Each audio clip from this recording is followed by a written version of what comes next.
नई दिल्ली में आयोजित मुख्यमंत्रियों एवं मुख्य न्यायाधीशों की संयुक्त कॉन्फ्रेंस में शामिल हुए सीएम पुष्कर सिंह धामी। पीएम मोदी ने समयबद्ध न्याय व्यवस्था को लेकर साझा किए अपने महत्वपूर्ण विचार। उत्तराखंड की 70 विधानसभा सीटों में से 23 पर हार और 4000 बूथों पर पार्टी के कमजोर पड़ने को लेकर बीजेपी में चल रहा मंथन। युद्ध स्तर पर जारी तैयारियों के बीच चारों धामों के कपाट खुलने से पहले ही उमड़ेंगे हजारों श्रद्धालु। चारों धामों की डोलियों के कार्यक्रम, तारीख, समय और स्थान के अनुसार मिलने लगे हैं संकेत। चार धाम श्रद्धालुओं की कोविड जांच होगी, लेकिन नहीं जरूरी होगी वैक्सीनेशन सर्टिफिकेट की चेकिंग। टिहरी गढ़वाल के जंगलों में फिर लगी भयानक आग से खतरे में आया 14 हेक्टेयर वन क्षेत्र। हेलीकॉप्टर से जंगलों की आग बुझाने का विकल्प पर विचार चल रहा है। केदारनाथ के लिए हेली सर्विस बुकिंग में ऑनलाइन फ्रॉड की लगातार आ रही खबरें। उत्तराखंड, छत्तीसगढ़, महाराष्ट्र तक वेबसाइट के जरिए हो रहे ऑनलाइन फ्रॉड के केस। की न्यूज़, खबरों का सारथी।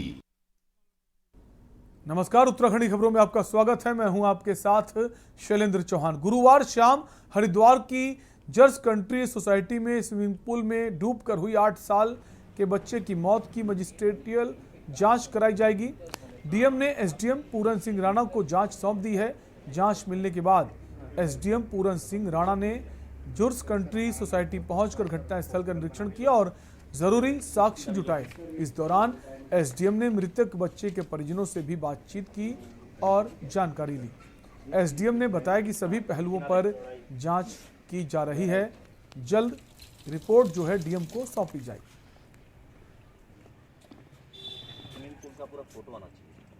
ना है एक 7 वर्षीय जो बच्चा था, तो उनका स्विमिंग पूल में डूबने से डेथ हुआ है। तो उसी के रिगार्डिंग विज़िट किया गया था कि जो स्विमिंग पूल बना है प्रॉपर्ली किस तरह से बना है, उस तरह से ऑपरेट किया जा रहा है कि नहीं किया जा रहा है।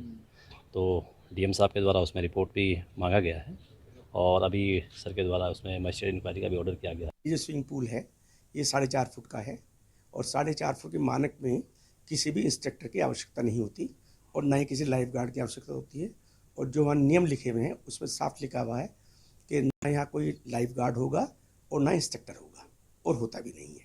नंबर 2, ये जो बच्चा आया है ये 6:20 पे सिक्योरिटी गार्ड से वहाँ एंट्री है, वहाँ सिक्योरिटी गार्ड वहीं पे था और इस बच्चे को उसकी इंस्ट्रक्टर कोई थी, एक लेडी, जो लेके आई अपने उसमें, और उसके बाद ये बच्चा वहाँ नहाने चला गया। और जो सबसे पहले हल्ला मचाया है वो गार्ड ने ही मचाया है कि कोई बच्चा डूब रहा है। खबर हरिद्वार से है, जहां शनि अमावस्या का स्नान था। आज श्रद्धालु सुबह से ही आस्था की डुबकी लगा रहे हैं।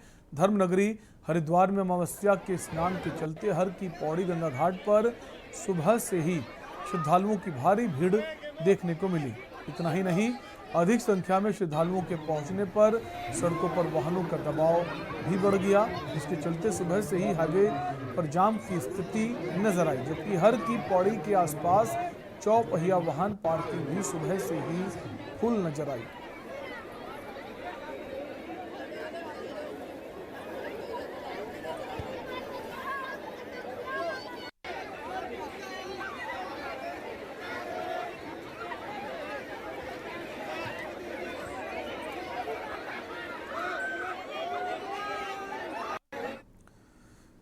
प्रदेश के परिवहन समाज कल्याण मंत्री चंदन राम दास पिथौरागढ़ जिले के बेरीनाग और गंगोली हाट दौरे पर पहुंचे। बेरीनाग में भाजपा कार्यकर्ताओं के द्वारा कैबिनेट मंत्री चंदन राम दास का स्वागत किया गया। इस दौरान कैबिनेट मंत्री भाजपा कार्यकर्ताओं के साथ उन्होंने बैठक ली। इस दौरान भाजपा मंडल अध्यक्ष दीपक धानिक ने बेरीनाग क्षेत्र में सप्ताह में 1 दिन पानी मिलने और नगर पंचायत के द्वारा बेवजह परेशान करने की शिकायत की। वहीं विधायक फकीर राम टंटा और ब्लॉक प्रमुख विनीता बाफिला ने विभिन्न समस्याओं का ज्ञापन सौंपा। इस मौके पर कैबिनेट मंत्री चंदन राम दास ने कहा कि पेयजल व्यवस्था को ठीक करने और नगर पंचायत में आ रही समस्याओं को दूर करने की बात कही और समाज कल्याण के द्वारा चलाई जा रही कई कल्याणकारी योजनाओं की जानकारी दी। चारधाम यात्रा में परिवहन की सुविधाएं बढ़ाई जा रही हैं, जिससे भक्तों को कोई परेशानी ना हो।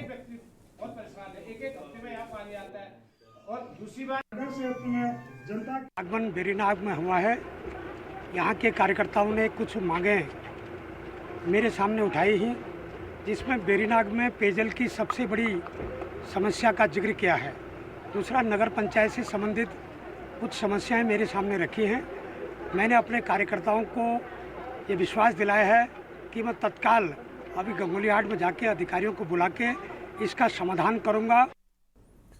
खबर लक्सर से है, जहां शासन ने लक्सर में नए एसडीएम की नियुक्ति कर दी। यहां गोपाल राम को एसडीएम बनाया गया है। एसडीएम गोपाल राम ने तहसील मुख्यालय पहुंचकर कार्यभार ग्रहण कर लिया। आपको बता दें, लक्सर में तैनात एसडीएम संगीता कन्नौजिया विगत 26 अप्रैल को दुर्घटना की शिकार हो गई थी। लक्सर रुड़की हाईवे पर उनकी गाड़ी का एक्सीडेंट हो जाने से चालक पीआरडी जवान गोविंद राम की मौत हो गई थी और एसडीएम कन्नौजिया गंभीर रूप से घायल हो गई थी। उनका अभी भी एम्स ऋषिकेश में इलाज चल रहा है। तो मेरी प्राथमिकता सर्वप्रथम तो जो जन समस्याएं हैं, जो जन शिकायतें हैं और आम जन के जो छोटी छोटी समस्याओं को लेकर के आए दिन तहसील में आना होता है, चक्कर काटना होता है, किसी भी तरीके से किसी भी व्यक्ति को बार बार तहसील का चक्कर ना काटना पड़े और जो भी शिकायतें हैं और जो समस्याएं उनकी उसका तत्काल निस्तारण हो, ऐसा मेरा प्रयास रहेगा। इसके साथ साथ क्षेत्र में जो विकास योजनाएं हैं, जो आम जन के लिए जो सरकारी योजनाएं हैं, वो भली भांति संचालित हो और उसका लाभ प्रत्येक आदमी तक पहुंचे, इसका प्रयास किया जाएगा। रुकेंगे एक ब्रेक के लिए, आप बने रहिए हमारे साथ। आप देख रहे हैं के न्यूज, खबरों का सारथी। देखें कौन ने गाड़ी आया है।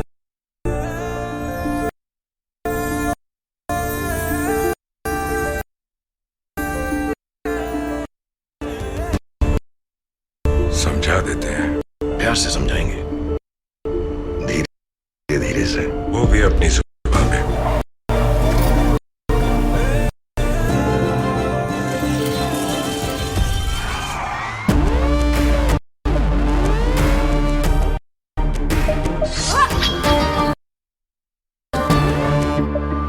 ये तो अपनी जुबान है। जुबान एक हो तो दिल भी एक होने चाहिए। विमल, बोलो जुबान केसरी। कुछ दिन ऐसे होते हैं when I love my job, और कुछ दिन ऐसे होते हैं कि I hate it। एक पायलट पे होता है इतना प्रेशर कि कूल रहना is not that easy। पर गर्मी में घर को कूल रखना is now too easy with Summer Cool coolers। Summer Cool celebrates the release of Runway 34। आप देख रहे हैं के न्यूज, खबरों का सारथी। ब्रेक के बाद आपका स्वागत है। गरीब परिवारों की आर्थिक सहायता के लिए राज्य सरकार द्वारा 2.5 लाख रुपए की राशि का कालाढूंगी विधायक बंशीधर भगत द्वारा तहसील परिसर कालाढूंगी पर चेक वितरण कर 50 जरूरतमंदों को लाभान्वित किया गया। कार्यक्रम के दौरान कालाढूंगी विधायक भगत ने कहा कि राज्य सरकार द्वारा जो बेसहारा हैं, बेरोजगार हैं, बीमार हैं या किसी कारण से आर्थिक स्थिति से कमजोर हैं, उन्हें हर संभव में मदद की जाएगी। साथ ही ये भी कहा कि आज राज्य सरकार द्वारा चेकों के माध्यम से 50 जरूरतमंदों को राशि वितरित की गई है। चेक वितरण कार्यक्रम के दौरान एसडीएम रेखा कोहली, तहसीलदार व अन्य स्टाफ भी मौजूद रहा।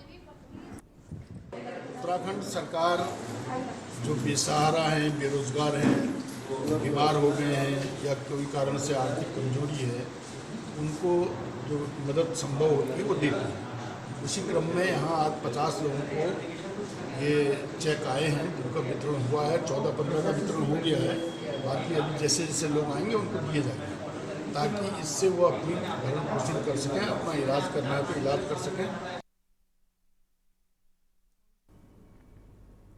उत्तराखंड को बने हुए 21 साल हो चुके हैं। कांग्रेस और भाजपा दोनों ही सत्ता में रहे हैं। राज्य के विकास के लिए कई योजनाएं भी लाई गईं, सिस्टम में व्यवस्थाएं बनाई गईं। विकास के नाम पर योजनाएं भ्रष्टाचार की भेंट चढ़ गईं। विभागों और भ्रष्टाचार और अधिकारियों की लापरवाही के चलते जनता को मिली तो सिर्फ परेशानियां। कांग्रेस के बाद 2017 में भाजपा की सरकार आई और उसने जीरो टॉलरेंस का दावा किया, लेकिन NH-74 घोटाला, कर्मकार कल्याण बोर्ड घोटाला, वन विभाग भर्ती घोटाला, सहकारिता बैंक भर्ती, कुंभ टेस्टिंग घोटाले जैसे कई घोटालों से प्रशासन पर सवालिया निशान खड़े होते आए हैं। अब तक जो भ्रष्टाचार, बेलगाम अफसरशाही का रिवाज चलता आया है, क्या उस पर धामी नकेल कस पाएंगे? इसी को लेकर आप देखिए ये खास। भ्रष्टाचार पर नकेल कसने के लिए सीएम धामी सख्त रुख अपनाते नजर आए हैं। दूसरी बार ताजपोशी होने के बाद से ही वो अफसरशाही और भ्रष्टाचार पर कड़े कदम उठा रहे हैं और ऐसे ही एक बार फिर से मुख्यमंत्री धामी ने सचिवालय में बैठक कर अधिकारियों को साफ तौर पर बता दिया है कि कोई भी गड़बड़ी बर्दाश्त नहीं होगी। जनता के समाधान के लिए टोल फ्री नंबर और एक पोर्टल भी लॉन्च किया गया है। मुख्यमंत्री पुष्कर सिंह धामी ने अपने दूसरे कार्यकाल की शुरुआत से ही अधिकारियों पर पेंच कसने शुरू कर दिए हैं। मुख्यमंत्री ने अधिकारियों को दो टूक कहा कि कोई भी लापरवाही बर्दाश्त नहीं की जाएगी। इसी के साथ ही उन्होंने कहा कि सरकारी भर्तियों में अनियमितता के आरोप हों या फिर विभागीय खरीद फरोख्त में गड़बड़ी के मामले हों, सरकार हर मामले की जांच कर रही है।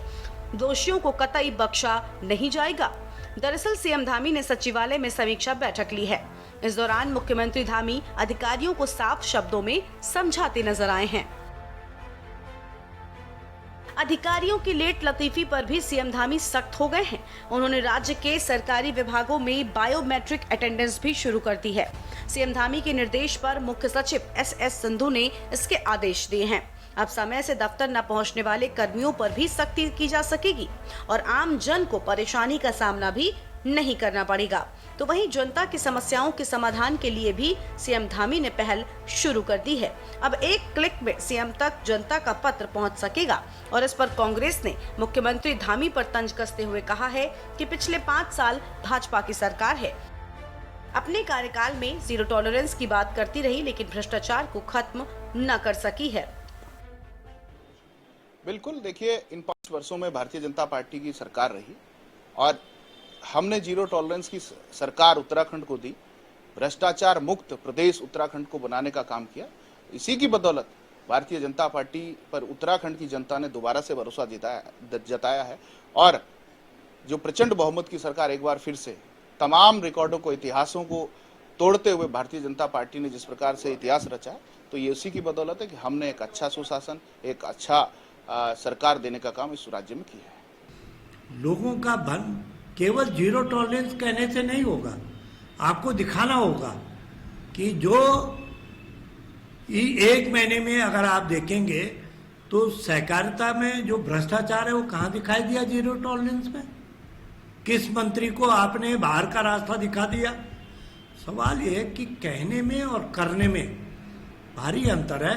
नियत अगर साफ होगी तो मैं कह रहा हूं कि अगर सरकार का डर और भय होगा, आम आदमी की शिकायत ज़्यादातर क्या होती है कि उसके छोटी है नगर निगम की, तहसील की, ये छोटी शिकायतें होती है। अगर अधिकारी को ये भय होगा कि 10 दिन में इसका मैं निस्तारण नहीं करूंगा तो मुझे जवाबदेही होगा।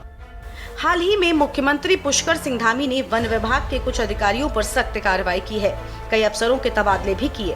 मुख्यमंत्री पुष्कर सिंह धामी भले ही भ्रष्टाचार को रोकने के लिए कवायद कर रहे हों, लेकिन आज भी राज्य के कई घोटालों की जांच धराशायी नजर आ रही है। NH 74 घोटाले की जांच का कोई अपडेट नहीं है। ऐसे ही कुंभ फर्जी टेस्टिंग घोटाला, कर्मकार कल्याण बोर्ड घोटाला, एम्स ऋषिकेश में मशीनों के घोटाले, सहकारिता बैंक कर्मी घोटाले की जांच अब तक किसी परिणाम तक नहीं पहुंच पाई है। अब सवाल ये खड़ा होता है कि सिर्फ टोल फ्री नंबर जारी करने या पोर्टल लॉन्च करने के बाद जनता की शिकायतों पर एक्शन लेते हुए सीएम धामी वाकई भ्रष्टाचार मुक्त उत्तराखंड बना पाएंगे या नहीं। देहरादून से के न्यूज इंडिया के लिए हिना आजमी की रिपोर्ट। और यहाँ रुकेंगे ब्रेक के लिए, जल्द लौटेंगे। आप देख रहे हैं के न्यूज, खबरों का सारथी। देखें कौन नया खिलाड़ी आया है।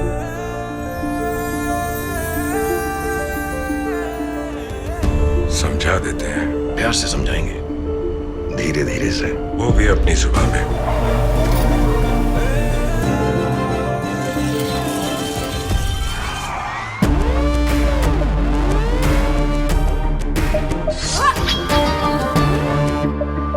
ये तो अपनी अपनी जुबान है। जुबान एक हो तो दिल भी एक होने चाहिए।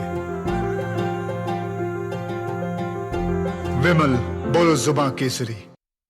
गोल्डी हिंग का तड़का लगे तो सभी दबा के खाते हैं। गोल्डी हिंग, कण कण में जान। आप देख रहे हैं के न्यूज, खबरों का सारथी। ब्रेक के बाद आपका स्वागत है। साल 2020 की शुरुआत में ऑस्ट्रेलिया के जंगलों में लगी आग ने पूरी मानवता को झकझोर कर रख दिया, क्योंकि उसमें 50 करोड़ से ज्यादा जानवर जिंदा जल गए और वन संपदा का कितना नुकसान हुआ इसका अंदाजा लगना भी शायद मुश्किल है। इन दिनों उत्तराखंड के पहाड़ों में भी ऐसे ही कुछ झलक देखने को मिल रही है। देवभूमि में हरे भरे पहाड़ों में गर्मी बढ़ने के बाद अब एक संकट आन पड़ा है और ये है जंगलों की आग। सूरज की तपिश के बीच ठंडक और सुकून देने वाले जंगल लगातार जलते नजर आ रहे हैं, जिनमें लाखों की वन संपदा भी जलकर राख हो गई है। सरकारी जंगल की नहीं बल्कि इसमें बागवानी करने वाले लोगों के भी कई फलदार पेड़ भस्म हो गए हैं। पर्यटकों को खींचकर लाने वाले उत्तराखंड के हरे भरे जंगल और पहाड़ आज धधकते हुए नजर आ रहे हैं।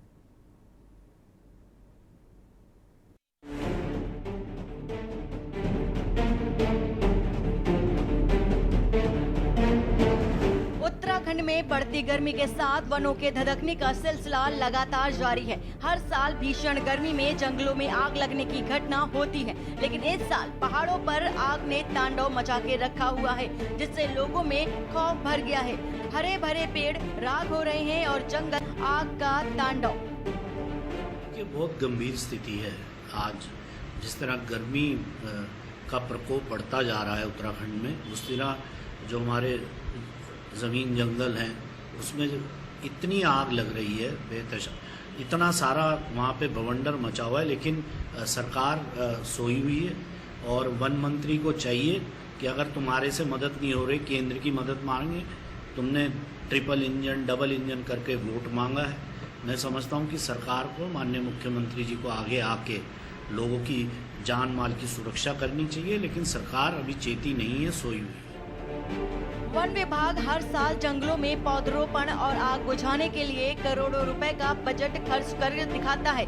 इसके बावजूद ना तो जंगल में हरियाली आती है और ना ही आग बुझ पाती है।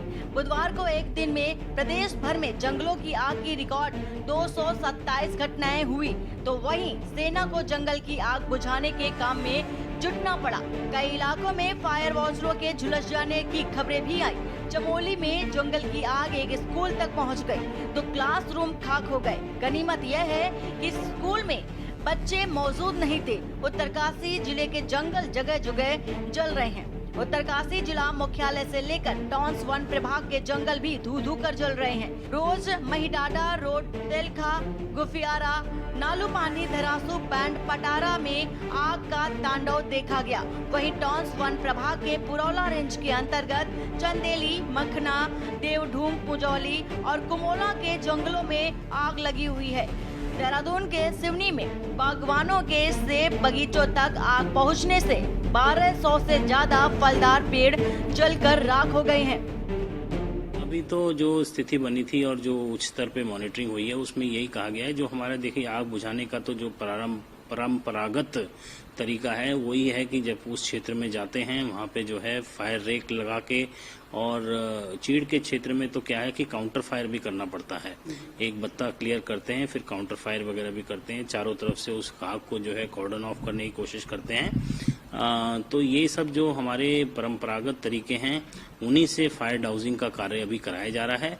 लेकिन अगर भविष्य में इस प्रकार की कोई रणनीति, हम हर रणनीति के लिए भी तैयार हैं। मई के लिए भी हम लोगों ने एक प्लान तैयार किया है कि अगर ये तापमान इसी प्रकार से बढ़ता रहा और ड्राई स्पेल रहा तो फिर हमें और एडिशनल रिसोर्सेज भी हमें जो है इसमें वनाग्नि नियंत्रण में नियोजित करने पड़ेंगे। अब तक उत्तराखंड के 2400 हेक्टेयर से ज्यादा वन क्षेत्र आग की भेंट चढ़ चुके हैं। जंगलों की आग से जो धुआं उठ रहा है उससे बस्तियों में रहने वाले लोगों को भी सांस लेने में दिक्कत हो रही है। पहाड़ों पर विषम भौगोलिक परिस्थितियों में पहाड़ों में आग बुझाना किसी चुनौती से कम नजर नहीं आ रहा। ऐसे में न केवल हरे भरे पेड़ सुलग रहे हैं तो वहीं जंगल में रहने वाले बेजुबान जीव भी इस आग में जिंदा जलने पर मजबूर हैं। सवाल है कि आखिर ये आग कब बुझेगी। देहरादून से के न्यूज़ इंडिया के लिए हीना आजमी की रिपोर्ट।